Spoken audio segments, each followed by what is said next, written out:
Hey, welcome back to physics. I wanted to go through the second of the Gauss's law derivations. This is going to be looking at the inside of a cylinder. So same idea as we were looking at last time, so I'm going to expand it. So instead of having a line of charge, I'm going to suppose that now I have some sort of rod of charge. And I'm going to be careful about how I lay this out, right? So I'm going to have some rod, there's going to be some, and my rod is going to have some radius that exists. So I'm going to call this capital R is going to be my my constant radius, the radius outside. So more generally, we use capital letters to represent things that are constant and not changing, and lowercase things that are changing. Right. So when I was outside, when I had a Gaussian surface outside my my rod, then it's going to behave just like a line of charge, and I can use linear charge density. But now what I'm going to do is I'm going to think about this. So if I can have two cases. So one, I can have a conductor. And secondly, I can have an insulator. And how these behave is going to be really importantly different. So a conductor, the nice thing about conductors, right? So the charges can move around. So if I look at, if I'm going to blow up my rod, so here's my rod.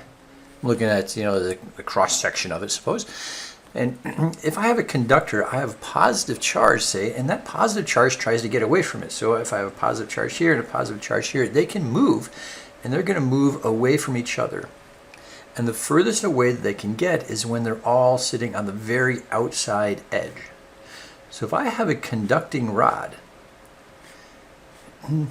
I will have all that charge that's sitting on the outside edge. And then when I get past that, well, what happens? Well, if I get past that, remember I'm going to draw, let's say I have my radius here, and I'm interested in the electrical field at some point in the middle here, doesn't matter where. And that's going to be some distance from the center. I'll call it lowercase r. And two ways to think about this. So one is, well, what actually happens to this? Well, what would happen to the force it would experience? Well, if I put a positive charge here, what force would it experience? Well, it get pulled equally in all directions, and because electric fields is a vector, they're going to all cancel out. So it turns out it doesn't matter where I put that charge inside here, it's going to get pulled equally this way and that way, or pushed equally in all these different directions, and it's all going to cancel out, and there's going to be no net electrical force acting on it. And one way of thinking about field is the force per charge, right? So whatever charge I put there is no force, so the electrical field is going to be zero.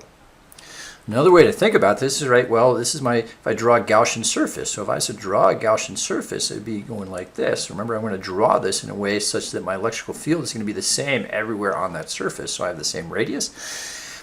And how much charge is enclosed in this surface, right? So how much flux do I have? Well, my Q enclosed now is zero. So there's no charge enclosed, no net charge is enclosed. So my flux is going to be zero, and therefore my electrical field is going to be zero. So conductors are a little bit simpler, right? So my charge is going to sit on the outside edge. If I'm outside of it, it behaves like a line of charge. And if I'm inside, there's nothing there. So inside my conductor, my electrical field is going to be zero.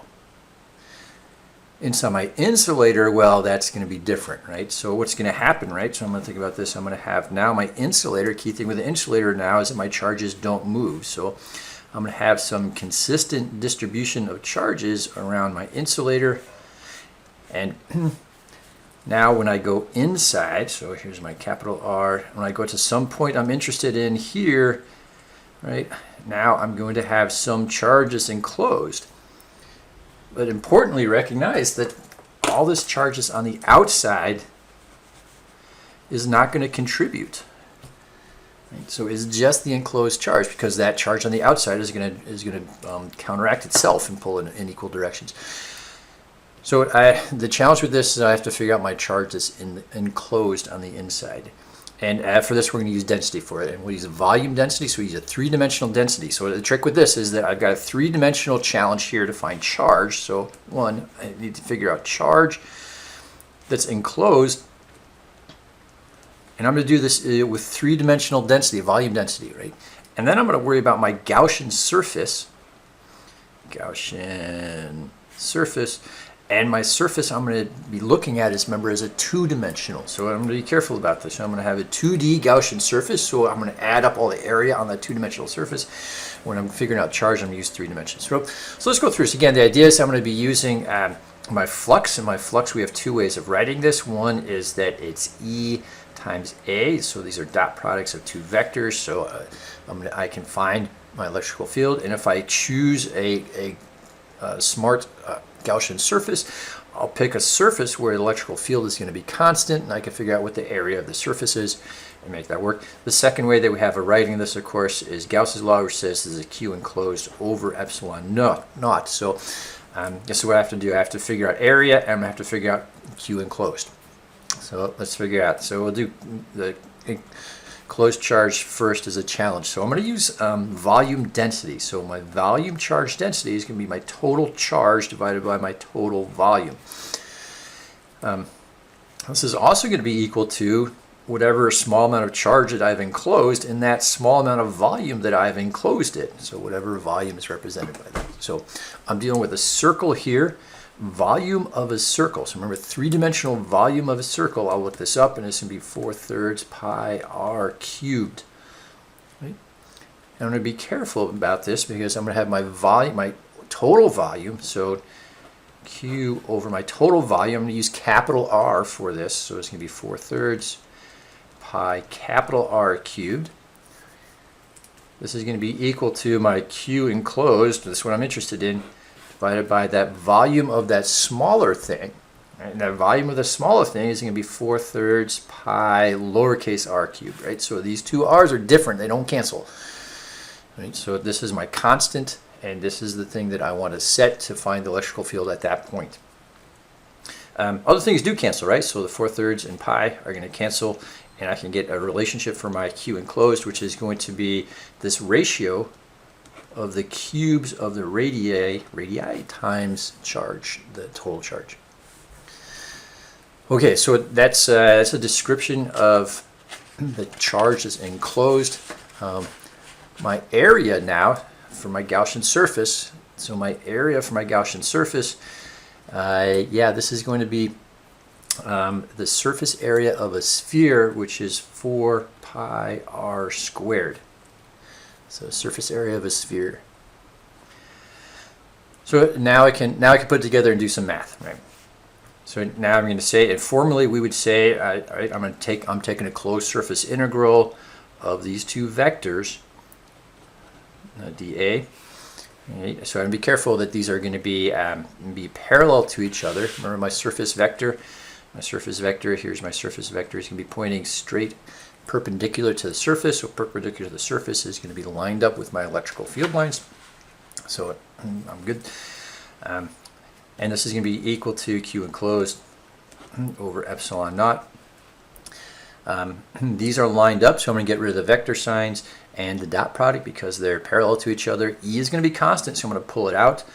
So I'm going to take my closed surface integral of dA, right? So what am I doing? I'm adding up all the surface of this, right? So really what I'm saying is I'm having E times the 2-dimensional surface area of my Gaussian surface. Whew, it's a mouthful, right? My 2-dimensional Gaussian surface area is 4 pi lowercase r squared. So remember where you are. And this is going to be equal to Q enclosed divided by epsilon naught. Q enclosed is r cubed, lowercase r cubed over capital R cubed times Q, and this is going to be times 1 over my constant.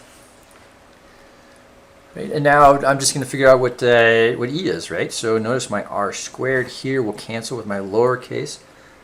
So I'll be left with a single lowercase r. And what am I left with? I'm left with E. It's going to be Q times R divided by 4 pi epsilon naught times capital R cubed. Hopefully this sort of makes sense, right? So when I get to the edge of my surface, right, then capital R equals R, and I change now to KQ over R squared. So it's familiar.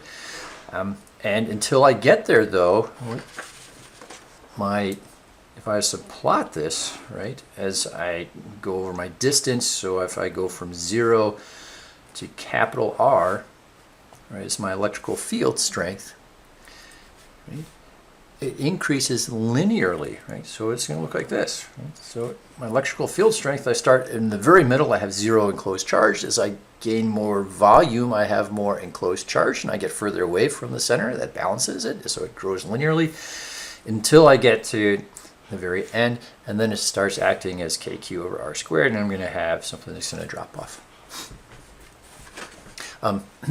Anyway, key thing, so key difference between insulators and conductors.